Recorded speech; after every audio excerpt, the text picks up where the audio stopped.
ಕಳೆ ಮದ್ದು ಸ್ಪ್ರೇ ಮಾಡೋದು ಭೂಮಿಗೆ ಒಳ್ಳೇದಾ ಕೆಟ್ಟದಾ ಕಾಮೆಂಟ್ ಮಾಡಿ. ನಾನು ಇದಕ್ಕೆ ಕಳೆ ಮದ್ದು ಹೊಡಿತಾ ಇದ್ದೀನಿ. ಯಾವುದಪ್ಪ ಅಂದರೆ ಬಾಸ್ತಾ ಅಂತ ಕಳೆ ಮದ್ದು ಹೊಡಿತಾ ಇದ್ದೀನಿ. ವಿಡಿಯೋ ಒಂದು ಲೈಕ್ ಮಾಡಿ, ಪ್ಲೀಸ್ ಫಾಲೋ ಮಾಡಿ. ನಮಸ್ಕಾರ ಎಲ್ಲ ರೈತ ಬಂಧುಗಳಿಗೂ. ಪುಟ್ಟ ರೈತ ಬಂಧು ಯೂಟ್ಯೂಬ್ ಚಾನಲ್ ಸ್ವಾಗತ. ಫೇಸ್ಬುಕ್ ಅಲ್ಲಿ ಇನ್ಸ್ಟಾಗ್ರಾಮ್ ಚಾನಲ್ ಸ್ವಾಗತ.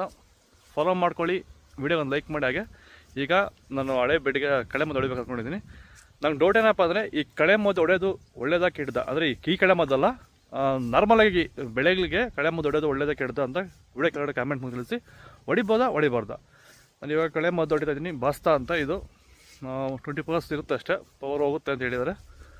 ಇದು ಹೊಡಿತಾ ಇದ್ದೀನಿ. ಆದಷ್ಟು ಈ ವಿಡಿಯೋ ರೈತರಿಗೆ ಶೇರ್ ಮಾಡಿ. ಕಳೆ ಮದ್ದು ಹೊಡಿಬೋದಾ, ಭೂಮಿಗೆ ಹೊಡಿಬಾರ್ದಾ? ಸುಮಾರು ಜನ, ನಾನು ಆ್ಯಕ್ಚುಲಿ ಯಾವುದಕ್ಕೂ ಹೊಡೆಯಲ್ಲ.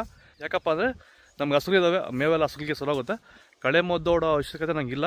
ಆದ್ರೂ ಹಳೆ ಬೆಡ್ ಅಲ್ವಾ, ಬೇಗ ಕ್ಲೀನ್ ಮಾಡಿ ಮತ್ತು ಬೆಳೆ ಇಡೋಣ ಅಂದ್ಬಿಟ್ಟು ಔಷಧಿ ಹೊಡಿತಾ ಇದ್ದೀನಿ. ನಾನು ಜಾಸ್ತಿ ಏನು ಸ್ಪ್ರೇ ಮಾಡೋಕ್ಕೆ ಹೋಗಲ್ಲ ಕಳೆ ಮದ್ದನ್ನ. ತುಂಬ ಜನ ವಿಪರೀತ ಕಳೆ ಮದ್ದು ಬಳಸ್ತಾರೆ. ಅದು ಒಳ್ಳೆಯದಲ್ಲ. ಕಳೆ ಮದ್ದು ಭೂಮಿ ಅಷ್ಟು ಹೊಡೆಯೋದು ಏನೋ ಯಾವಾಗ ಒಂದು ಟೈಮ್ ಮಾತ್ರ ಮಾಡಬೇಕಷ್ಟೆ. ಕಮೆಂಟ್ ಮಾಡಿ, ಕಳೆ ಮದ್ದು ಹೊಡೆಯೋದು ಒಳ್ಳೆಯದಾ ಕೆಟ್ಟದಾ ಅಂತ.